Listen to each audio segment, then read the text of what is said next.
The Origin of Life 5. Xiefeng. August 16, 2005.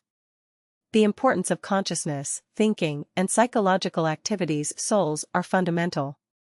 They prove that the deaths of living creatures means the death of their souls first of all. The deaths of their fleshes are caused by the deaths of their consciousness, thinking, and psychological activities, which represent exactly their souls.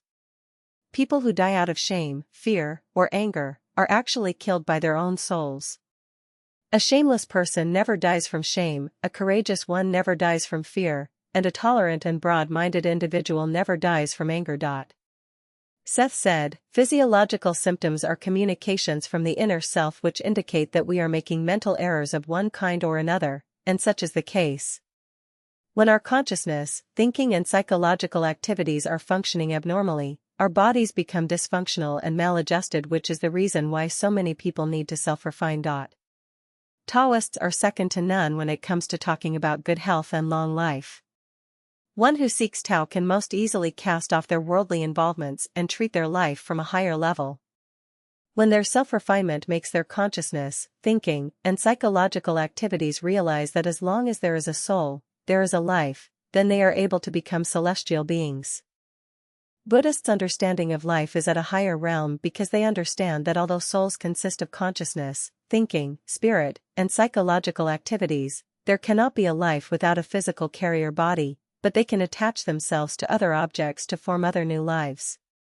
Souls can go to the Elysium world directly and enjoy the supreme pleasure of life when self-refinement reaches a profound level by ridding themselves of the constraints of normal thinking completely. By supreme self-refinement, I mean self-refinement of consciousness and thinking. The self-refinement which aims towards supernatural power is at a lower level. Eminent Buddhist monks never take supernatural power seriously. However, many things grow in gardens that were never sown. Jesus and Sakyamuni considered how to save all living creatures, yet in the end, both of them obtained supreme supernatural power. In postscript, I have written, unbearable cold, surpass the human world, infinite day on Balakia Island, scatter a handful of sand and thousands of trees will appear. The part that says, scatter a handful of sand and thousands of trees will appear is a supernatural power, a magical power, yet it is never easy to obtain it. Journey to the West, herein called Journey, is regarded as a nonsense mythological novel by ordinary people. In fact, it really is not. Author, Wu Qing'an was an eminent Dharma monk who came from India to China and faced the wall for 9 years. In order to help people to understand Buddhist theory and Buddhist scriptures and to relieve their souls from suffering, he promoted Dharma in the form of accessible stories by writing fictional accounts based upon profound Buddhist theory. Ordinary people may regard Journey as mythological, but with Dharma eyes, it becomes very real. I used Journey as an example of how, when you refine yourself to higher levels, you will understand the many meanings of life and the enormous functions of the mind to life. The whole story of Journey was to enlighten its readers. Connoisseurs know knowledge, laypeople like jollification. Sakya picked a flower and Kassapa smiled.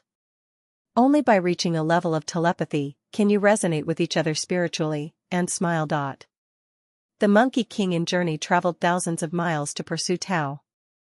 In the end, he arrived at Crescent Moon and 3 Stars Cave in Jambudvipa, the Celestial Islands continent, sought Bodhi Patriarch as his master, and finally received the secret of longevity, learned the supernatural power of 72 different forms, and of mounting the clouds and riding the mist. The whole process is enlightenment to humans.